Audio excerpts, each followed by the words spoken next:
எல்லோருக்கும் வணக்கம். ஆக்சுவலாக சொல்லணும்னா இந்த வீடியோ எப்படி ஸ்டார்ட் பண்ணணுங்கிறது எந்த ஐடியாவும் இல்லாமல் உட்காந்துருக்கிறேன். அண்ட் உங்ககிட்ட கதைக்கணும்னு தோணுச்சு. ரித்தன்யா எல்லோருக்குமே தெரியும், நம்ம கூட இப்போ அவங்க இல்லை. அண்டு ரொம்ப ஹெவி ஹார்ட்டடாக ஃபீல் ஆகுதுங்க. ரொம்ப கஷ்டமாக ஃபீல் ஆகுது. ஏன்னா என் ஏஜில் இருக்கிற ஒரு பிள்ளை தான். ஹாப்பியாக வாழ வேண்டிய டைமில் வந்துட்டு இந்த மாதிரி ஒரு டிசிஷன் எடுத்து அவங்க நம்ம கூட இல்லை. எனக்கு இப்போ அவங்கள பற்றி அதிகமாக கதைக்கிறதுக்கு விருப்பம் கிடையாது. ஏன்னா ரொம்ப ஹெவி ஹார்ட்டடாக ஃபீல் ஆகுது. அண்ட் அவங்களோட வாய்ஸ் நோட்டெல்லாம் கேட்டதும் வந்துட்டு ரொம்ப கஷ்டமாக இருந்துச்சு. உங்களுக்கு எல்லோருக்குமே தெரிஞ்சிருக்கும் அவங்களுக்கு என்ன நடந்திருக்குது அப்படின்னு சொல்லிட்டோம். ஸோ இந்த வீடியோவில் அவங்களுக்காக சொல்ல வேண்டிய ஒரே ஒரு விஷயம் என்ன அப்படின்னு சொல்லி பார்த்தீங்கன்னா, let her soul rest in peace. நான் அதே ஒன்று தான் வேண்டிகிட்டு இருக்கிறேன். அவங்க இனிமையாச்சும் ஹாப்பியாக நிம்மதியாக இருக்கட்டுங்கிற மாதிரி தான் எனக்கு ஃபீல் ஆகுது. ஸோ இந்த வீடியோ எதை பற்றி அப்படின்னு சொல்லி பார்த்தீங்கன்னா, சே நோ டு டவுரி. எனக்கு அது ஏன் சொல்லணும்னு தோணுச்சுன்னா, என்ட பர்சனல் லைஃப்லேயும் வந்துட்டு டவுரி கேட்டு கல்யாணம் பண்ணுறேன் அப்படின்னு சொல்லி வந்தவங்களும் இருக்கிறாங்க. அதை பற்றி தான் நம்ம இன்றைக்கி கதைக்க போகிறோம். அண்ட் 2 நாளாக யோசித்தேன் இதை பற்றி நாம் கதைக்கணுமா வேணாமான்னு.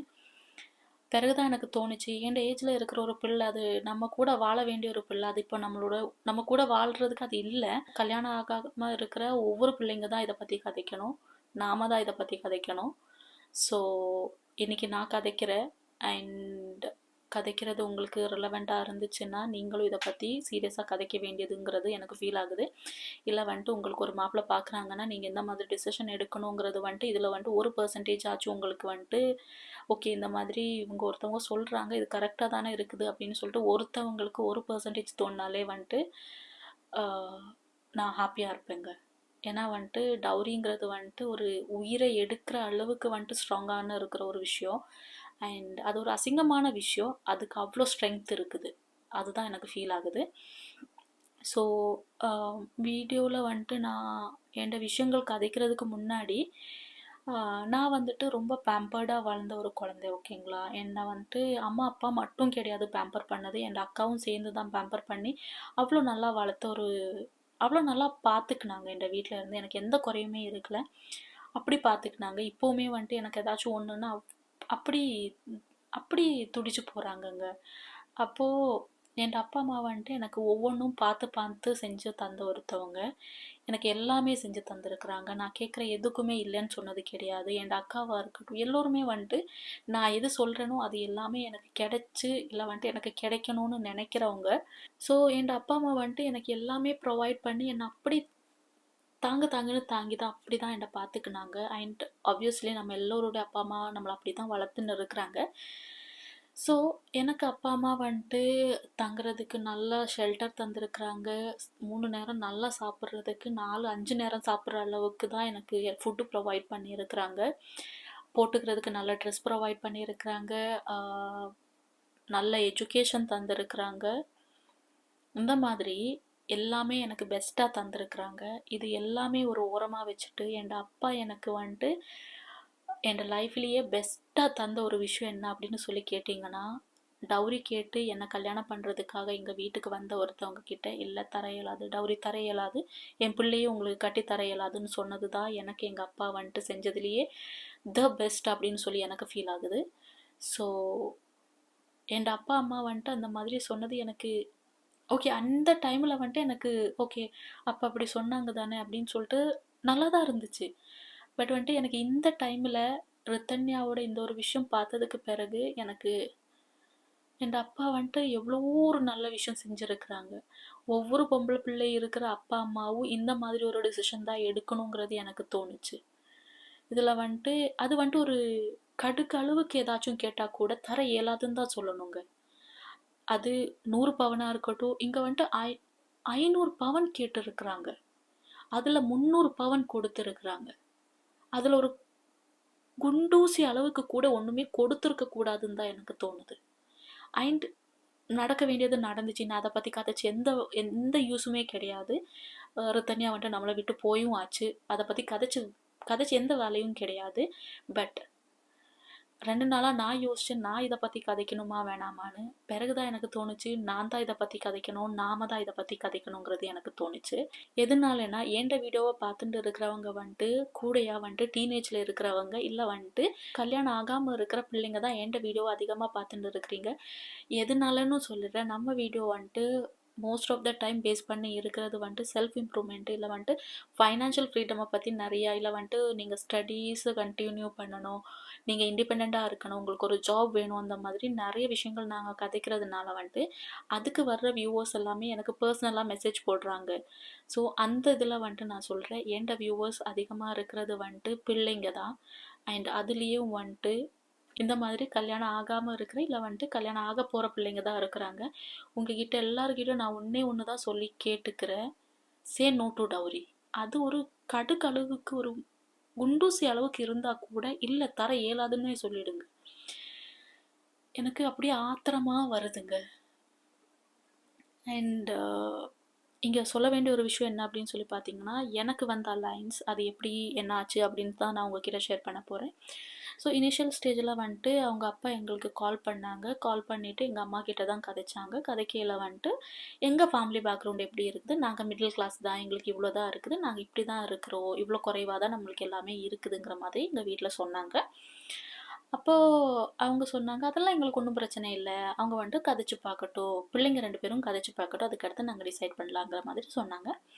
அப்போ எனக்கு கால் அடிக்கையில் நான் அவங்கக்கிட்ட கதைக்கையில் நான் சொன்னேன், நான் ஃபர்ஸ்ட்டு கொஞ்சம் விஷயங்கள் கதைச்சேன். அதுக்கு பிறகு நான் அவங்கக்கிட்ட கேட்ட ஒரு விஷயம், உங்களோட ஃபைனான்ஷியல் ஸ்டேட்டஸ் என்னன்னு. இப்போ வரைக்கும் நான் வந்துட்டு எனக்கு ஒரு அலைன்ஸ் வருதுன்னா, இப்போ வரைக்கும் நான் கேட்டுட்டு இருக்கிறது, இனிமேயும் நான் கேட்க போகிற ஒரு விஷயம் என்னென்னா, அவங்களோட ஃபைனான்ஷியல் ஸ்டேட்டஸ் என்ன இருக்குது, இல்லை வந்துட்டு எனக்கு பர்சனலாக வந்துட்டு அப்பர் மிடில் கிளாஸாக இருக்கிற ஒருத்தவங்களையோ, இல்லை வந்துட்டு அதுக்கு மேலே இருக்கிற ஒருத்தவங்கள கல்யாணம் பண்ண விருப்பம் கிடையாது. அது என்னோட பர்சனல் ப்ரிஃபரன்ஸ், ஓகேங்களா. எனக்கு எதர் இப்போ நான் வந்துட்டு மிடில் கிளாஸ், எனக்கு வந்துட்டு மிடில் கிளாஸ் இல்லைனாலும் அதுக்கு கீழே இருந்தாலும் எனக்கு பிரச்சனை கிடையாது. என்னை பொறுத்த வரைக்கும் எனக்கு வந்துட்டு எது தேவைன்னாலும் நானும் என் பார்ட்னரும் எங்களுக்கு என்ன தேவை இருந்தாலும் நாங்கள் தான் அது பார்த்துக்கணுங்கிற ஒரு விஷயத்தில் வந்துட்டு நான் ரொம்ப ஸ்ட்ராங்காக இருக்கிறேன். ஸோ வந்துட்டு கால் பண்ணாங்க. நான் கால் பண்ணையில் இப்படி கேட்கையில் அவங்க சொன்னாங்க, இல்லை நான் மிடில் கிளாஸ் தான் அப்படின்னு சொல்லிட்டு சொன்னாங்க. ஓகே, அப்படின்னா எனக்கு பிரச்சனை கிடையாதுங்கிற மாதிரி சொன்னேன். நெக்ஸ்ட்டு ஸ்டேஜாக வந்துட்டு அப்பா வந்துட்டு அவங்களோட அப்பாவுக்கு கால் பண்ணிவிட்டு, எங்கள் ஃபேமிலி பேக்ரவுண்ட் இப்படி தான் இருக்குது, எங்களுக்கு வந்துட்டு நிறையெல்லாம் சொத்து கிடையாது, எங்களுக்கு குறைவாக தான் இருக்குதுங்கிற மாதிரியெல்லாம் சொன்னாங்க. அவங்க சொன்னாங்க, அதெல்லாம் ஒன்றும் பிரச்சனை இல்லைங்க, உங்கள் பிள்ளைய நீங்கள் படிக்க வச்சுருக்கிறீங்க, அது இண்டிபெண்ட்டாக வாழுதுங்க, அவ்வளோதான் நாங்கள் பார்க்குறோம், அது இண்டிபெண்ட் தானே இருக்குது அப்படின்னு சொல்லிட்டு சொன்னாங்க. ஆமாம் அப்படின்னு சொல்லிட்டு சொன்னாங்க. சரி, அப்போ அவங்க சொன்னாங்க, ஒரு நாளைக்கு வீட்டுக்கு வாங்க, வீட்டுக்கு வந்து கதைக்கலாங்கிற மாதிரி சொன்னாங்க. இனிஷியல் ஸ்டேஜாக எங்கள் வீட்டில் இருந்து அவங்க வீட்டுக்கு போகிறாங்க, ஓகேங்களா. அங்கே போனதுக்கு பிறகு வந்துட்டு எங்கள் மாமா, எங்கள் அக்காவோட ஹஸ்பண்டு, மாமா, பிறகு வந்துட்டு என் தாய் மாமா 2 பேர், என் சித்தப்பா, அப்பா, இவ்வளோ பேர் தான் போயிருந்தாங்க, ஓகேங்களா. போனாங்க, கொஞ்சம் நேரம் கதைச்சாங்க, அதுக்கடுத்து கிளம்பி வந்தாங்க. கதைச்சதுக்கு பிறகு வந்ததுக்கு பிறகு வந்துட்டு அவங்க வீட்டில் இருந்து அவங்கக்கிட்ட சொன்னாங்களா, வந்தாங்க, எதுவுமே இம்பார்ட்டண்ட்டான எதுவுமே கதைக்கல, அப்படியே போயிட்டாங்க அப்படின்னு சொல்லிட்டு. அப்போ அவங்க அங்கே வந்துட்டு கதைச்ச என்ன விஷயம்னா, நிக்காஹ் எப்படி செய்வீங்க, எந்த இடத்துல செய்வீங்க, எப்படி செய்வீங்க, அந்த ஒரு விஷயம் தான் அவங்க கதைச்சிருக்காங்க. வேறு எதுவுமே இம்பார்ட்டண்ட்டாக கதைக்கிறதுக்கு எதுவுமே இருக்குதுன்னு எங்கள் ஃபேமிலியில் யாருக்குமே தோணலைங்க. எதனாலனா, இம்பார்ட்டண்ட்டாக இருக்கிற ஒரு விஷயம் என்ன, கல்யாணம் எந்த இடத்துல வைக்கிறோம், இல்லை வந்துட்டு நெக்ஸ்ட் இருக்கிற ப்ரொசீஜர் எந்த மாதிரி, இதுதான் இம்பார்ட்டண்ட்டான விஷயம். அண்ட் பொண்ணுக்கும் மாப்பிள்ளைக்கும் வந்துட்டு ஒத்து போகுதா, இதுதான் இம்பார்ட்டண்ட்டான விஷயம். அவங்க 2 பேர்த்துக்கும் அங்கிட்டும் இங்கிட்டும் பாசமாக இருக்க இயலுமா, இதுதான் இம்பார்ட்டண்ட்டான விஷயம். இதெல்லாம் தான் கதைச்சாங்க. அதுக்கடுத்து வந்துட்டு அவங்க திரும்பி வந்தாங்க. எனக்கு இவங்க கால் பண்ணிவிட்டு, அப்பா வந்துட்டு இப்படி சொல்லிட்டு இருக்கிறாங்க, இம்பார்ட்டண்ட்டான எந்த விஷயமும் கதைக்கலைங்கிற மாதிரி. அப்போ நான் அப்பா கிட்ட கால் பண்ணிவிட்டு, அவங்க அப்பா இப்படி சொல்லிட்டு இருக்கிறாங்க, நீங்கள் எதுவும் கதைக்கலையாங்கிற மாதிரி. அப்போ எங்கள் வீட்டில் இருந்து அப்பா சொன்னாங்க, கதைச்சோம், பட் இப்போ என் மாமா வந்துட்டு ரொம்ப இன்ட்ரோவர்ட், ஓகேங்களா. அக்காவோட ஹஸ்பண்ட் வந்துட்டு இன்ட்ரோவர்ட். இன்னொரு மாமாவை கூட, என் தாய் மாமாவை கூட ஒருத்தவங்க வந்துட்டு இன்ட்ரோவர்ட். சித்தப்பா வந்துட்டு கொஞ்சம் கதைப்பாங்க, இவ்வளோ வேணுமோ அவ்வளோதான் கதைப்பாங்க. அதில் ஒரு மாமா மட்டும் நல்லா கதைப்பாங்க, அவங்க நல்லா கதைச்சாங்க அப்படின்னு சொல்லிட்டு சொன்னாங்க. அப்போ நான் சொன்னேன், அவங்க வந்துட்டு ஏதோ இம்பார்ட்டண்ட்டான எதுவுமே கதைக்கல, சும்மா வந்தாங்க, ஒரு 1/2 hour கதைச்சாங்க, அதுக்கடுத்து போயிட்டாங்கங்கிற மாதிரி சொன்னேன். அவங்களுக்கு எதுவும் விருப்பம் இல்லையாங்கிற மாதிரி என்கிட்ட இவங்க வந்துட்டு கேட்டாங்கங்கிறது நான் சொன்னேன். அப்பா சொன்னாங்க, விருப்பம் இல்லாமல்லாம் ஒன்றும் கிடையாது அப்படி இப்படின்னு சொன்னாங்க. நான் சரி அப்படின்னு சொல்லிட்டு அவங்கக்கிட்ட சொன்னேன், விருப்பம் இல்லாமல் இல்லை, அவங்க அவ்வளோதான் கதைப்பாங்க, அதனால தான் இருக்கும் அப்படின்னு சொல்லிட்டு. அப்போ கூட எங்களுக்கு விளக்கல அவங்க எது மீன் பண்ணுறாங்கன்னு. அப்போ எங்களை பொறுத்த வரைக்கும் நாங்கள் விஷயங்களெல்லாம் கதைச்சிருக்கிறோம்.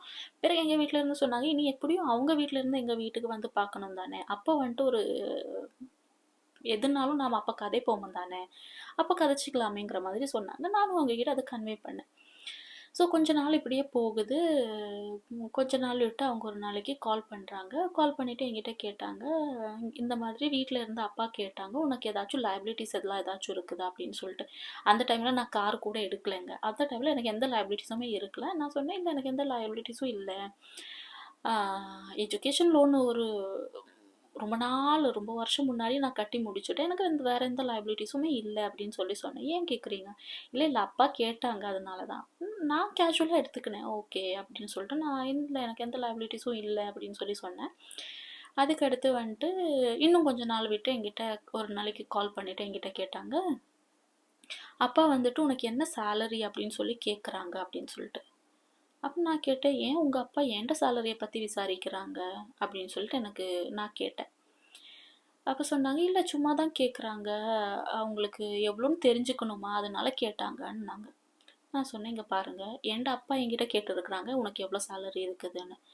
என்ட அப்பா கேட்டது எதுக்குன்னா அவங்களுக்கு ஒரு பெருமை, நான் என் பிள்ளையை எவ்வளோ படிக்க வச்சுட்டு பிள்ளை இப்படி நல்லா வேலையில் இவ்வளோ நல்லா சேலரியோட வாழுது இப்படி இருக்கிறது அவங்களுக்கு ஒரு பெருமைக்காக, இல்லை அவங்களோட சந்தோஷத்துக்காக கேட்டாங்க. அப்போவுமே நான் அப்பா கிட்ட சொன்னேன், இல்லைப்பா எனக்கு சொல்ல விருப்பம் கிடையாது, உங்களுக்கு ஏதாச்சும் தேவைன்னா நீங்கள் என்கிட்ட கேளுங்க, என்னவா இருந்தாலும் நான் செஞ்சு தருவேன், பட் எனக்கு என் சேலரி சொல்ல எனக்கு விருப்பம் கிடையாதுன்னு. ஏண்ட அப்பா ஏண்ட சாய்ஸை ரெஸ்பெக்ட் பண்ணிட்டு என்கிட்ட அதுக்கு அடுத்து கேட்கல. எனக்கு எவ்வளோ சேலரிக்குன்னு இப்போ வரைக்கும் என் அப்பாவுக்கு தெரியாதுங்க. ஸோ இவங்க மறுபடியும் சொன்னாங்க, இல்லை அப்பாவுக்கு தெரிஞ்சுக்கணுமா அப்படின்னு சொன்னாங்க. எனக்கு அது எரிச்சலாக்கிச்சு. எப்பவுமே கதைக்கையில் ஏதோ ஒரு இடத்துல ஃபைனான்ஸ் வந்துட்டே இருக்குது. ஓகேங்களா? அப்போ எனக்கு அது அன்னைக்கு அது கேட்டப்போ ரொம்ப இரிட்டேட்டட் ஆகிட்டேன். அன்றைக்கி நான் ஸ்ட்ராங்காக சொன்ன ஒரு விஷயம் என்னென்னா, என்ட அப்பாவுக்கு தெரியாத ஒரு விஷயம் 3வது இருக்கிற ஒருத்தவங்க கிட்ட எனக்கு சொல்லணும்னு விருப்பமும் கிடையாது, நான் சொல்லவும் மாட்டேன். என்ட அப்பாவுக்கு என்னைக்கு என் சேலரி தெரியுதோ அன்றைக்கி நான் வேணும்னா யோசிக்கிறேன் உங்ககிட்ட அது சொல்லணுமா வேணாம். அன்றைக்கும் நான் சொல்லுவேன்னு சொல்லலை, அன்றைக்கி வேணும்னா நான் யோசிக்கிறேன் இதை பற்றி நான் கதைக்கணுமா வேணாமான்னு. என்ட பர்சனல் சாய்ஸ், எனக்கு அது சொல்ல விருப்பம் கிடையாதுன்னு சொன்னேன். அது நான் கொஞ்சம் ஸ்ட்ராங்காகவே சொல்லிட்டேன். அதுக்கடுத்து நான் அவங்கக்கிட்ட தெளிவாக ஒன்று சொன்னேன், என்கிட்ட ஃபைனான்ஸை பற்றி கதைக்காதீங்க. ஏன்னா இப்போ எனக்கு எந்த லைபிலிட்டிஸுமே இல்லை, என்ன டிபெண்ட் பண்ணி யாருமே இல்லை. நான் ஏர்ன் பண்ணுற சேலரியை வச்சு எனக்கு என்ன தேவையோ அதை நான் பண்ணிக்க இயலும். ஏன்னா எனக்கு வேறு யாருமே பார்த்துக்கணுமோ எதுவுமே கிடையாது எனக்கு. ஸோ நான் அவங்கக்கிட்ட சொன்னேன், நீங்களும் வேலைக்கு போகிறீங்க, நானும் வேலைக்கு போகிறேன், நம்ம ஃபைனான்ஸை பற்றி எதுக்கு இவ்வளோ கஷ்டப்பட்டு கதைக்கணும் அப்படின்னு சொல்லிட்டு சொன்னேன். அப்போ அவங்க சொன்னாங்க, அப்படி கிடையாது, வீட்டில் கேட்டாங்க அப்படின்னு சொல்லிட்டு. நான் சொன்னேன், வீட்டில் கேட்டாங்கன்னா என்கிட்ட கேட்க சொல்லுங்கள், எனக்கு இதை பற்றி கதைக்க விருப்பம் இல்லை, நான் அது யாருக்கிட்ட வேணாலும் நான் சொல்லிவிடுவேன், நான் என் அப்பா கிட்ட சொல்லாத ஒரு விஷயம் நான் யாருக்கிட்டையும் சொல்ல மாட்டேங்கிற மாதிரி ஸ்ட்ராங்காக சொல்லிவிட்டு அது அங்கேயோட முடியுது. அதுக்கடுத்து அவங்க வீட்டிலேருந்து யாரும் என்ன பார்த்துருக்கல. ஸோ அவங்க ஒரு நாளைக்கு மீட் பண்ண வரேங்கிற மாதிரி சொன்னாங்க.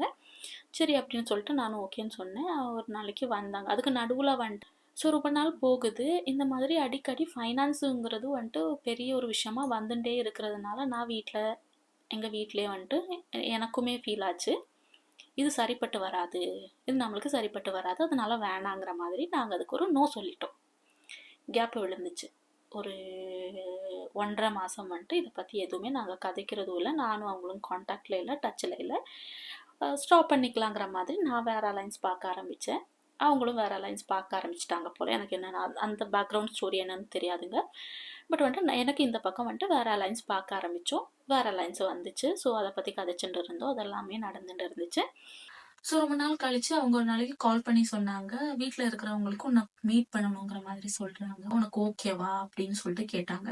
அப்போ தான் எனக்கு ஒரு அலைன்ஸ் வந்துருந்துச்சு. அவங்க என்கிட்ட கேட்டாங்க, ஏதாச்சும் அலைன்ஸ் பார்த்தியா அப்படின்னு சொல்லிட்டு. நான் சொன்னேன், ஒன்று வந்துருக்குது, அதை பற்றி யோசிச்சுட்டு இருக்கிறோம், ப்ரொசீட் பண்ணலாமா இல்லை அதை பற்றி கதைச்சுட்டு இருக்கிறாங்க, பட் எந்த டிசிஷனும் எடுக்கலைங்கிற மாதிரி சொன்னேன். நெக்ஸ்ட் டே அவங்க கால் பண்ணிட்டு, உனக்கு பிரச்சனை இல்லைன்னா எங்கள் அம்மாவை மீட் பண்ண இயலுமா, எங்கள் ஃபேமிலியை மீட் பண்ண இயலுமா அப்படின்னு சொல்லி கேட்டாங்க. அப்போ நான் வீட்டில் சொன்னேன், இப்படி ஒரு விஷயம் சொல்லிட்டு இருக்கிறாங்கம்மா, என்ன பண்ணலாங்கிற மாதிரி அம்மா கிட்ட கேட்டேன்.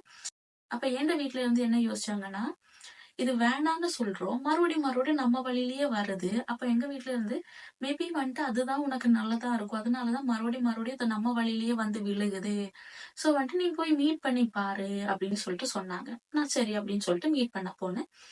அவங்களும் அவங்க ஃபேமிலி அவங்க வரல, அவங்க ஃபேமிலி வந்தாங்க, மீட் பண்ணாங்க. அவங்க எல்லாருக்குமே ஓகேவா இருந்துச்சு, நல்லாதான் கதைச்சாங்க, நல்லாதான் எல்லாத்தையும் ஓகே ஒரு 1/2 1 ஹவர் என்னவோ ஸ்பெண்ட் பண்ணோம். நல்லா தான் போச்சு. நல்லா தான் கதைச்சோம். எல்லாமே ஓகேவா தான் இருந்துச்சு. பிறகு வந்துட்டு அவங்களுக்கு ஃபேமிலிக்கு எல்லாருக்குமே ஓகேவா இருக்குது அப்படின்னு சொல்லிட்டு சொன்னாங்க. அதுக்கு அடுத்து அவங்களும் நானும் மீட் பண்ணல. ஸோ நீங்க 2 பேரும் மீட் பண்ணி பாருங்க அப்படின்னு சொல்லிட்டு மீட் பண்ண வந்தாங்க. கதைச்சோம். ஃபேமிலி வந்துட்டு உங்களுக்கு ஓகேவா இருக்குதுன்னா பிரச்சனை கிடையாது. ப்ரொசீட் பண்றதா இருந்தா பண்ணலாங்கிற மாதிரி ஒரு விஷயம் சொன்னாங்க. எதுக்குமே வந்துட்டு அவங்க வந்துட்டு வீட்டுக்கு வந்துட்டு வீட்ல இருந்து கதைக்கலாங்கிற மாதிரி ஒரு டிசிஷன் எடுத்தாங்க. சரி அப்படின்னு சொல்லிட்டு அவங்க வீட்ல இருந்து ஒரு நாளைக்கு வீட்டுக்கு வர சொன்னாங்க. அவங்களும் போனாங்க. போனதுக்கு பிறகு வந்துட்டு இதுக்கு நடுவுல நிறைய ஃபைனான்ஸ பத்தி கதைச்சிருக்கிறோம். எனக்கு வந்துட்டு ரொம்ப ஸ்ட்ரெஸ் ஆக்கி விட்டாங்க இந்த ஃபைனான்ஸ பத்தி கதைச்சு. ஓகேங்களா? ஸோ ஃபைனலி வந்துட்டு எல்லாமே ஓகே. அப்படி இப்படிதான் இருக்கும். தெரியாத 2 இண்டிவிஜுவல்ஸ் 2 பேரும் அங்கிட்டு இங்கிட்டு கதைக்கையில இந்த மாதிரி தான் இருக்குங்கிற மாதிரி எனக்கு ஃபீல் ஆச்சு. அண்ட் அவங்க வீட்ல இருந்து வரேன் அப்படின்னு சொல்லி சொன்னாங்க. அவங்களும் போனாங்க. போனதுக்கு பிறகு வந்துட்டு வீட்டுக்கு ரீச் ஆகி ஒரு 1.5 hour கதைச்சாங்க. அதுல 1 hour 25 minutes ஃபைனான்ஸ பத்தி மட்டும்தான் கதைச்சிருப்பாங்க. எனக்கு ரொம்ப ஒரு மாதிரியா இருந்துச்சு. அண்ட் எங்க வீட்ல இல்ல எங்க ஊர்ல வந்துட்டு யாருமே டவுரி கேட்க மாட்டாங்க. வலிமையா டவுரி கேட்கவே மாட்டாங்க. அண்ட் எங்க ஊர்ல இருக்கிறவங்க வந்துட்டு டவுரி கேக்குறாங்கன்னு ஒரு மாதிரி அசிங்கமா பார்ப்பாங்க. டவுரி கேக்குறது வந்துட்டு டவுரி கொடுக்கறதும் கேக்குறதும் வந்துட்டு ரொம்ப அசிங்கமா பாக்குற ஒரு ஊரு எங்க ஊரு. ஸோ அங்க வந்துட்டு இவங்க டவுரிய பத்தின்னு இல்ல, அவங்க வந்துட்டு ஃபைனான்ஸ பத்தி மட்டும்தான் கதைச்சிட்டு இருந்தாங்க. என் அப்பா கிட்ட கேட்ட விஷயம் அவங்களுக்கு என்ன சேலரி இருக்குது அப்படின்னு சொல்லிட்டு கேட்டாங்க. அது அவங்களுக்கு தேவையில்லாத விஷயம். எனக்கு எவ்வளவு சேலரியா இருந்தாலும் அது அவங்களுக்கு தேவையில்லாத விஷயம்னு எனக்கு தோணுச்சு. ஓகேங்களா? பிறகு வந்துட்டு கேட்ட விஷயங்கள்னா என் அப்பா கிட்ட கேட்டாங்க, உங்களுக்கு எவ்வளோ இடம் இருக்குது அப்படின்னு சொல்லி கேட்டாங்க. அப்பா எவ்வளோன்னு சொன்னாங்க. அப்போ ஒவ்வொன்னா கதைச்சிட்டு எங்க அப்பா கிட்ட சொன்னாங்க,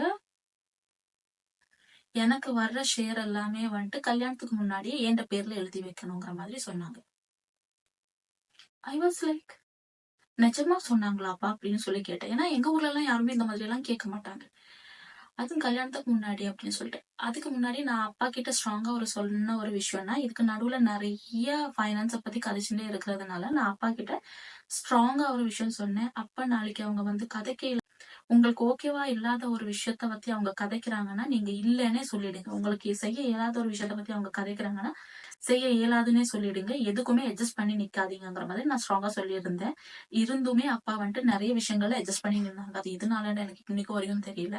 மேபி வந்துட்டு நான் ஹாப்பியா இருப்பேன்னா அது இருந்துட்டு போகட்டும்ங்கிற மாதிரி யோசிச்சாங்க போல. சோ வந்துட்டு அவங்க கதைக்க ஆரம்பிச்சாங்க.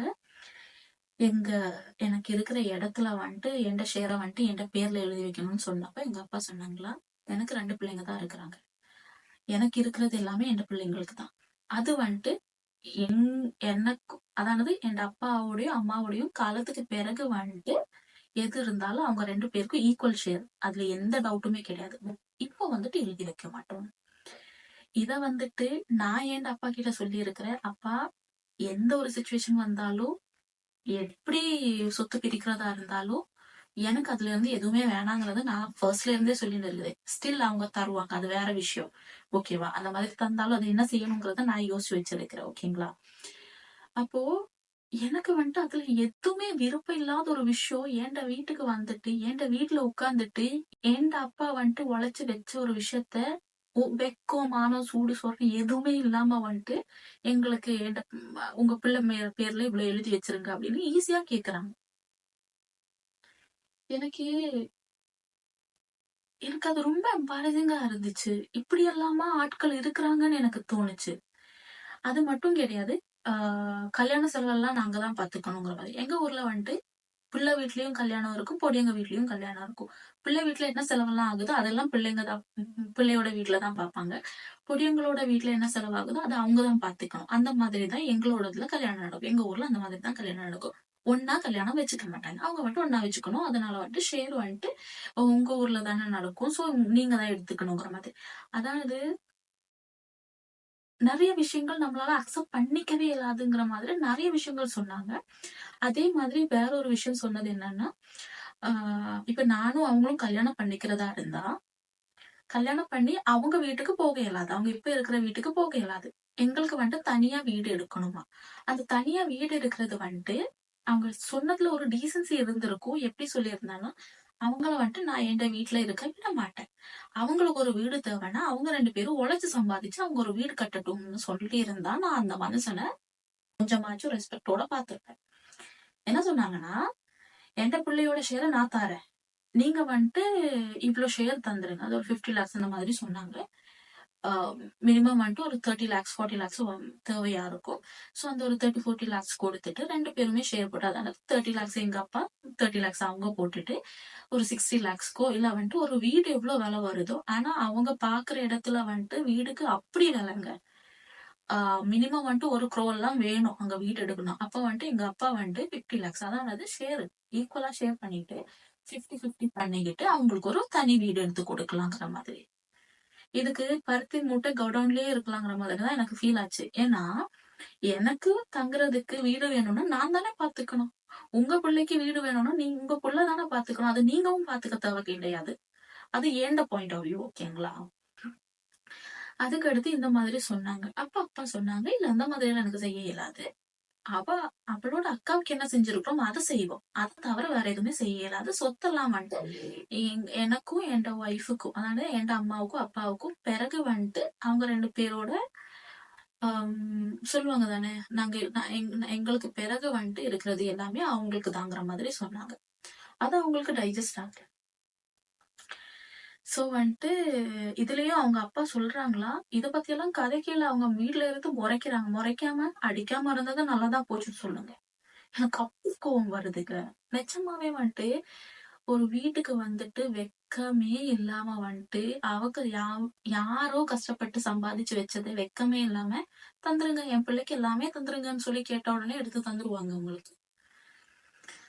நிஜமாவே சொல்லணும்னா, எனக்கு வந்துட்டு அன்னைக்கு ரொம்ப கஷ்டமா ஃபீல் ஆச்சு. ஏன்னா, எங்க அப்பா, அம்மா வந்துட்டு ஆயுசுக்கும் வேல பார்த்து எல்லாத்தையும் செஞ்சு வைப்பாங்க. இவங்க ஆயா வருவாங்க.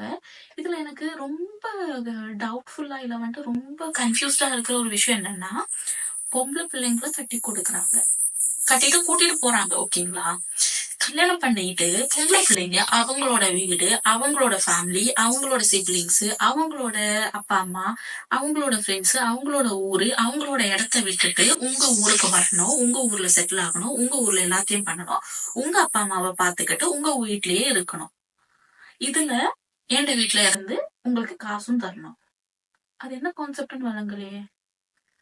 இதுலயும் வந்துட்டு எக்ஸ்ட்ரீம் லெவலா வேர்ஸ்ட்டா வந்துட்டு அவங்க நெறைய விஷயங்கள் சொன்னாங்க. அதானது நான் இங்கேயும் அவங்க ஊர்லயும் இருக்கிறதுனால வந்துட்டு, அவங்க வந்துட்டு இங்க வர்றதா இருந்தா, அதானது கல்யாணம் பண்ணிட்டு அவங்க வந்துட்டு இங்க வந்து செட்டில் ஆகுறதா இருந்தா, அவங்களுக்கு ஒரு வேலை கிடைக்கிற வரைக்கும் அவங்களோட செலவெல்லாம் நான் தான் பார்த்துக்கணும். அப்ப நான் சொன்னேன், "எனக்கு பிரச்சனை கிடையாது. ஏன்டா பார்ட்னர். அவங்க செட்டில் ஆகுற வரைக்கும் நான் தான் சப்போர்ட் பண்ணணும். எனக்கு அதுல எந்த பிரச்சனையும் கிடையாது.